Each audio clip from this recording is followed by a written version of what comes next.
Le président Emmanuel Macron son homologue français pour la première fois dafa demoon ci forum bi nga xam ne moom la ñu jagleel wàllu vaccination ak moom sa bopp gi mi ngi noonu àndoon kon ak première dame ci tukkeem boobu gisee na nag ak Emmanuel Macron ci kon bëccëg bi Emmanuel Macron gannaaw ndaje moomu wax na ni kon am na yaakaar ne daal gëm na sax ne dinañu jox vraiment une nouvelle impulsion partenariat bi dox diggante France ak Sénégal nga xam ne li leen boole dafa bari wàllum démocratie ak itam ay sax jëflante diggante ay nit yoo xam ne nag kenn mënu koo dagg parce que France histoire moo ñu booleek moom donc Emmanuel Macron est sorti convaincu que diggante France ak Sénégal daal dafay gën a dëgër yow déjà la rencontre bu njëkk bi yan enseignement nga ci tiré mais aussi conclusion bi nga xam ne président France Emmanuel Macron tiré na ko ginnaaw bi mu waxtaanee ak njiitu réew mi Bassirou Diomaye Faye. D'abord apporter quelques précisions parce que ñaari jabar la am xamuñu kan mooy première dame. ak kii mooy aawa.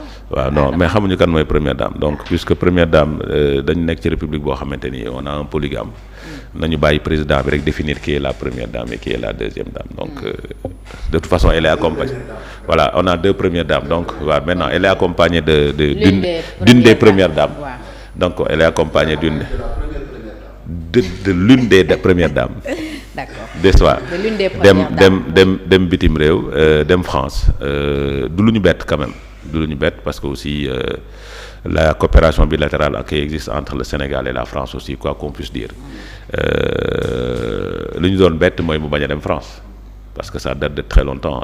Nous sommes une colonie française. Malgré les positions des uns et des autres, nous restons une colonie française. Même si nous étions une colonie française. Nous avons des relations bilatérales, ça date de très longtemps. Donc, le président Bassirou Diomaye Diakhar Faye ne pouvait pas faire moins que ses prédécesseurs. N'est-ce pas? Donc suivre son agenda et partir en France rencontrer le président français ne signifie pas faire d'acte d'allégeance par rapport à la France. Malheureusement man du ma gisee comme ñeneen ñi ñu doon gisee sur les présidents de la République.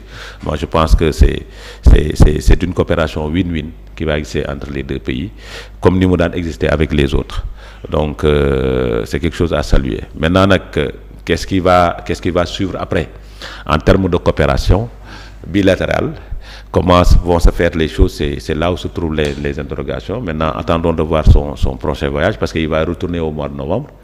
Il va y retourner au mois de novembre pour rencontrer le président français parce que fii c'était une invitation loolu taxu ko woon jóg.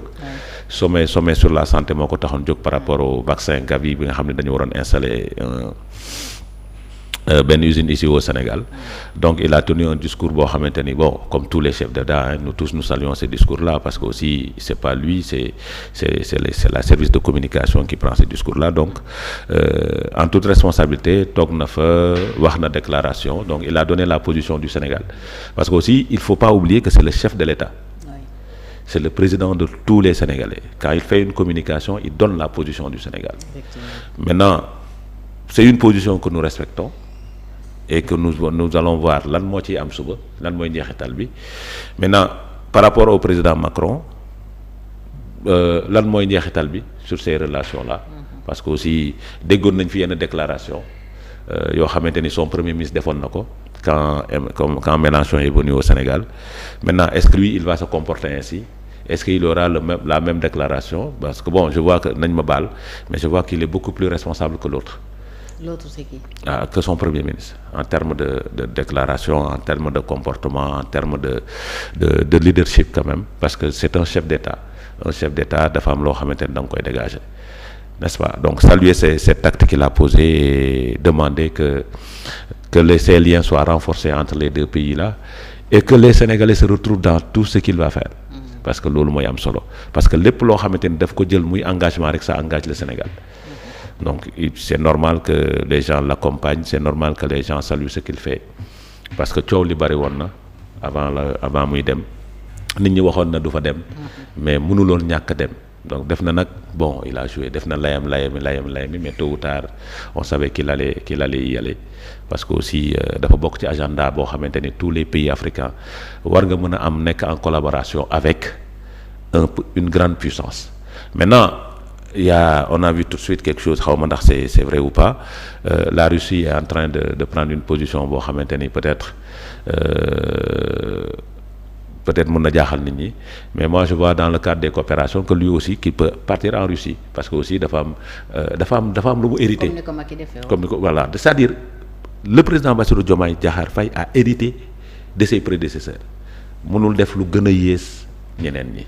faut s'ouvrir à tout le monde. mais bien sûr c'est ça la coopération. c'est ça la coopération gagnant-gagnant. loolu la quoi donc il peut pas faire moins que ses prédécesseurs ñi nga xam ne nag ñoo toogoon di wax ci mbedd ci banc de touche bi ñoo xamul rek mais une république c'est comme ça que ça fonctionne un chef d'État doit avoir un agenda diplomatique boo xamante ni da ko gérer mais cet agenda diplomatique doit permettre au Sénégal de se retrouver dans ce qu'il doit faire looloo ci am solo mais leneen lépp lu ñu ciy wax c'est du verbiage wala déclaration politique la te tolluñu ci dans cette cadre de cette coopération là à des déclarations politiciennes pour éviter de dire politique. Très bien loolu nga gis ci ndaje mi Cheikh yow lan nga jàpp ci déplacement wu président Bassirou Diomaye Faye discours bi mu tenir tey ci forum bi ko tax a dem France mais